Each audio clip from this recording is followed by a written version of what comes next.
ماذا قال الأعراب للفلسطيني؟ أنت مغامر، أنت كنت تعيش في رفاهية في غزة، عندك سيارة وعندك قطعة لحم، لما لم ترضى بالاحتلال؟ لأن هذا الأعرابي دليل خسيس وضيع لا يمكن أن يصنع حضارة. ولذلك جاء ترامب جردهم من أموالهم وقال له الحكام والأمراء والمشايخ: يا ترامب هل رضيت يا سيدنا يا مولانا؟ أعطيناك 4 تريليون دولار، والقطريون زايدوا على الأمراء، نعطيك طائرة مذهبة، قصر عائم في السماء، أتريد مزيدا يا ترامب؟ قال لهم: لا، في المرة المقبلة، الآن أخذت ثمن ضرب إيران، في المرة المقبلة عندما ندمر دولة عربية وإسلامية أخرى سنأخذ منكم تريليونات أخرى. هذا واقعنا المضحك المبكي، وكما قال أبو الطيب المتنبي: كم دا بمصر من المضحكات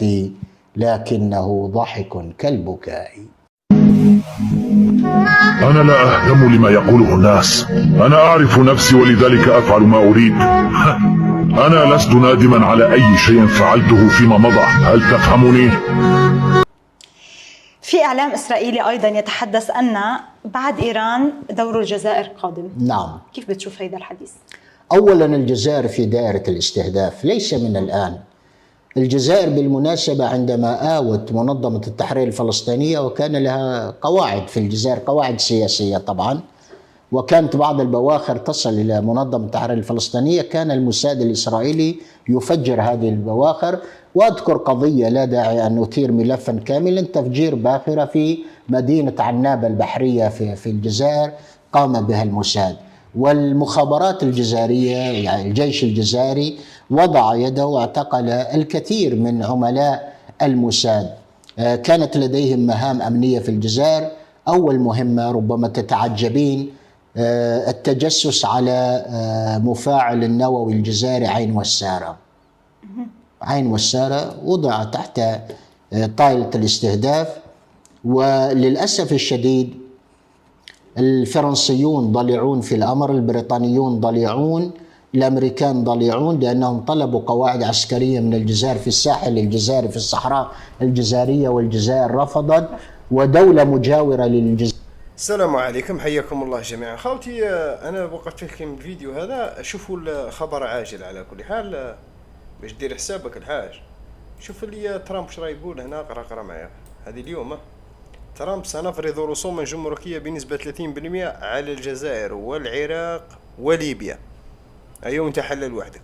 نروحوا نشاهدوا أبو زكريا، وماذا بيا طلعوا الفيديو هذا، خليه يلحق اللي راه مريقدين. رانا راجعين إن شاء الله بإذن الله.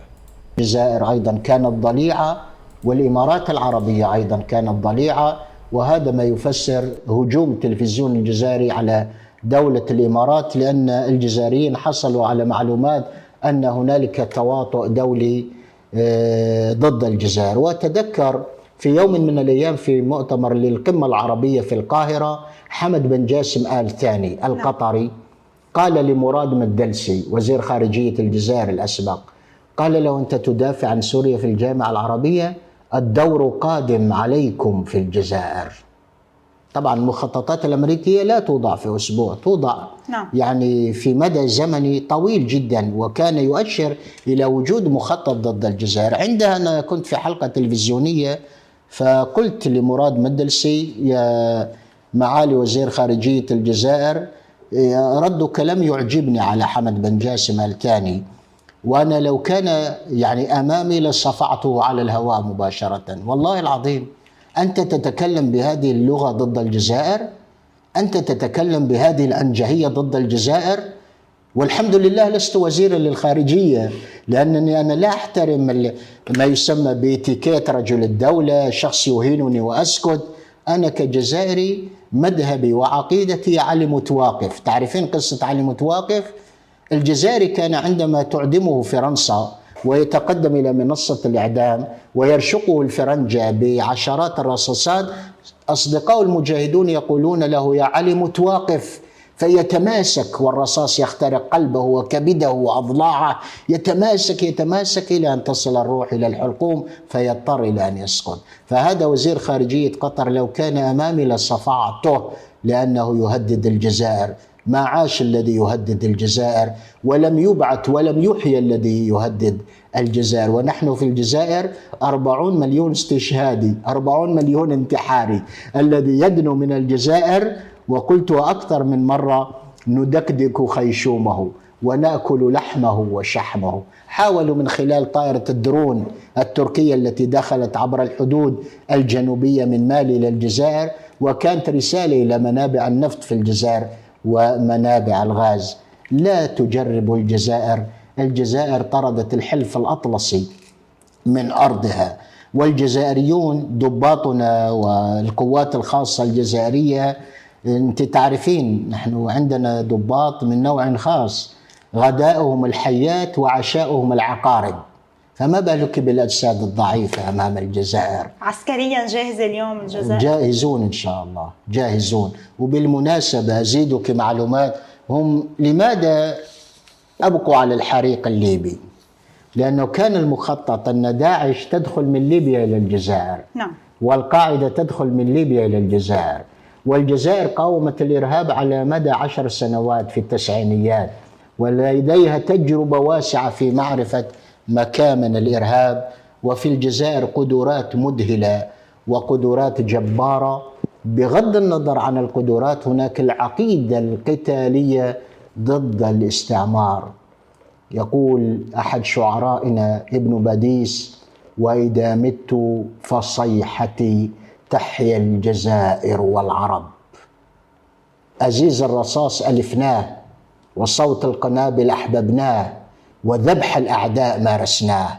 فلا تعبثوا بأمن الجزائر، لأن الجزائريين أوفياء لدماء الشهداء. نحن لحد الآن لا نعتبر أن شهداءنا استشهدوا، ما زالوا أحياء. أنا كيحيى أبو زكريا ابن باب الوادي في الجزائر العاصمة، لحد الآن ما زال يعيش معي عميروش العربي بن مهيدي. تعرفين من هو العربي بن مهيدي أنت؟ لا.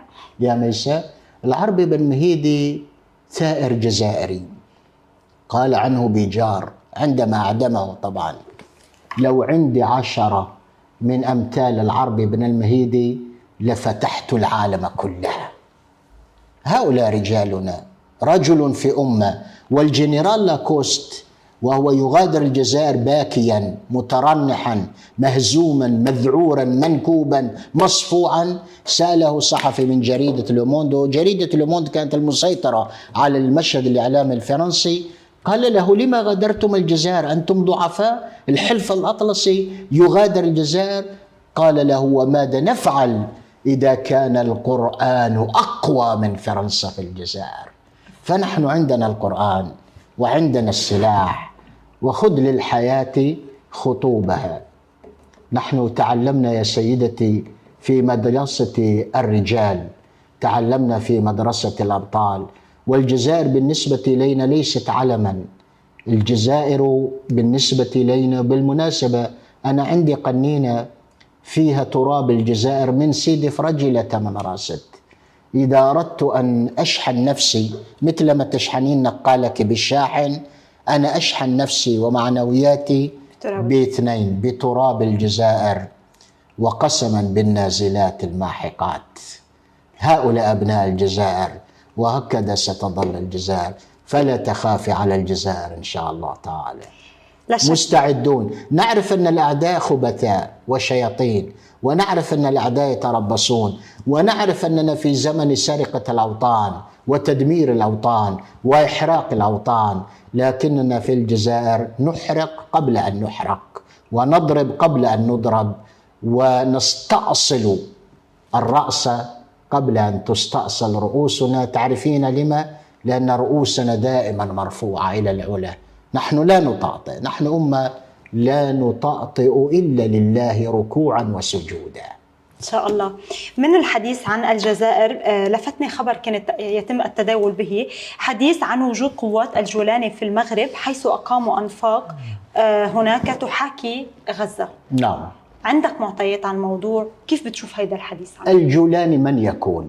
عميل المخابرات التركية، وتركيا لديها وجود في ليبيا. نعم. وعندما ضربت عناصر إرهابية في ليبيا، اضطر أردوغان أن يستورد عناصر إرهابية من سوريا إلى ليبيا، وكلفوا بأعمال أمنية في ليبيا، لكن كل ذلك تحت مرأى ومتابعة الاستخبارات الجزائرية التي تعرف بدقة ما يدور في ليبيا. سيكلفون بمهمة معينة مستقبلا. يعني ترامب هذا المجنون، هذا العاهر، هذا الدموي، هذا الساقط، هذا الفاجر، هذا الذي لا يفرق بين الناقة والجمل، هذا الرجل قبل فترة وافق على ضم الإيغور والأتراك والإرهابيين الدوليين الصينيين إلى الجيش السوري، أليس كذلك؟ لماذا؟ لاستخدامهم عند الضرورة الأمنية، إعطائهم صبغة شرعية لتغطيتهم أمنيا وتحصينهم، لكن سوف يستثمرون في ضرب الأمن اللبناني عندما يجتمعون في الجبهة الشرقية، الحدود الشرقية أو الحدود بين سوريا ولبنان، وأيضا سيستفاد منهم في مهمات أمنية مثل الأقدام السوداء أو الحركة كما نقول في الجزائر، مثل بلاك ووتر، هذه المؤسسة الأمنية التي تخدم الاستعمار والمخابرات الأمريكية. هؤلاء لديهم أدوار معينة في ليبيا. وأيضا وأنا قلتها قبل فترة عندما حذرت المصريين والجزائريين وكنت على الهواء في التحديات الأمنية المحدقة بالجزائر، هؤلاء جماعة الجولاني وغيره من القاعديين وجماعة بالحاج وغيره وظيفتهم تحطيم الأمن القومي الجزائري والأمن القومي المصري. انت بنظرك لماذا المصريون إعلاميا موقفهم سليم مع إيران، وحتى صدرت أوامر بدعم إيران في حربها ضد إسرائيل، لأنهم يعلمون أن مصر في طريق الزوال إذا استقوت إسرائيل وتفرعنت إسرائيل، وسوف تنشأ دولة قبطية مسيحية ودولة سنية في مصر، والجيش المصري سوف يفتت عن بكرة أبيه. ولذلك يقول بن غوريون، يقول جملتين في مذكراته، يقول على إسرائيل والجيل الذي سيصنع القرار لاحقا أن يزيل 3 دول هي عقبة أمام إسرائيل: العراق وقد تم ذلك، سوريا وقد تم ذلك، ومصر.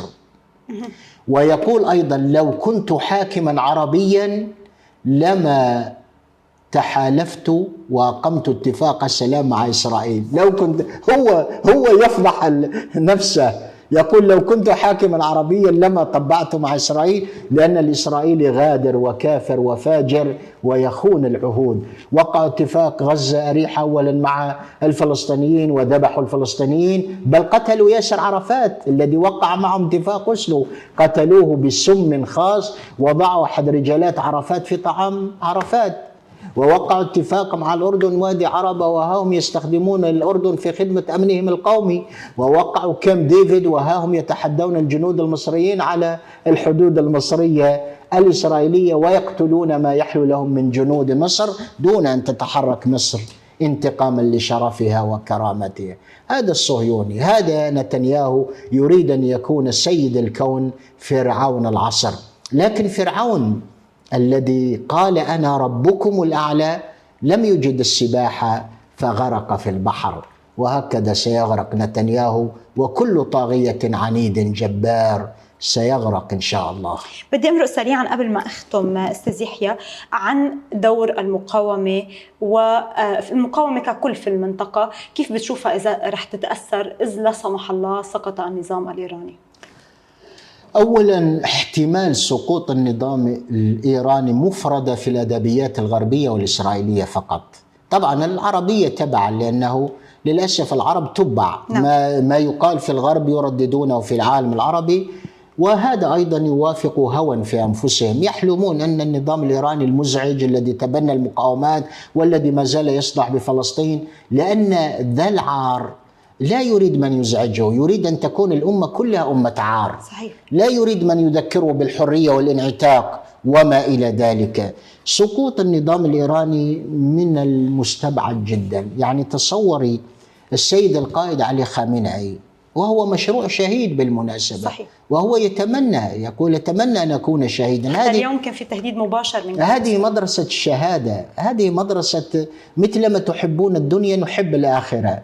ومثل ما أفسدتم علينا آخرتنا سنفسد عليكم دنياكم. هذه الثقافة لا يعرفها كثيرون، ويجب أن نقرأها لنفهم شخصية السيد حسن نصر الله، شخصية السيد القائد علي خامنئي.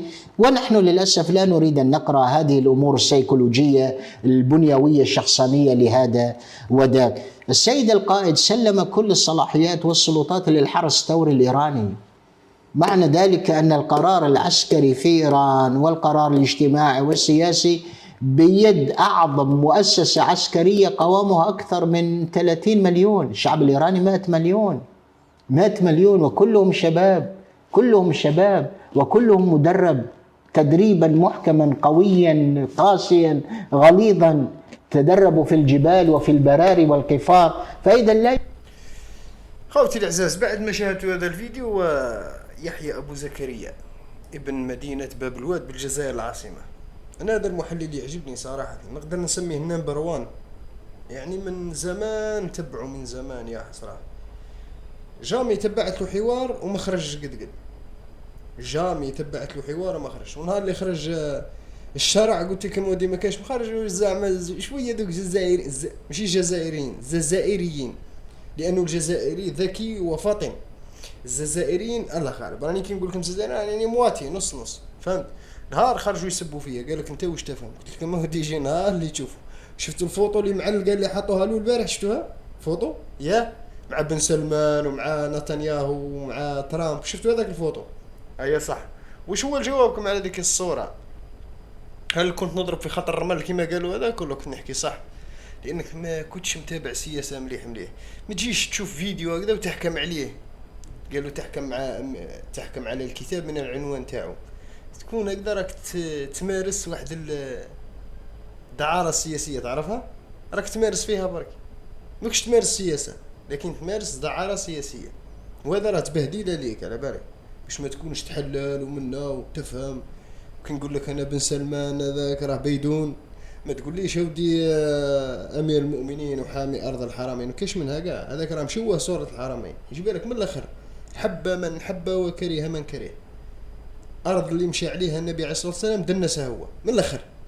ما تنافق، ما تقبض العصا من النص، ما تنافقش. الشيء فوق تريليون دولار، وش معناتها؟ تقدر تفسرها؟ ما عندهاش تفسير، فهمت؟ تحياتي لكم جميعا، وتحياتي لكل الجزائريين والجزائريات الشريفات. السلام عليكم.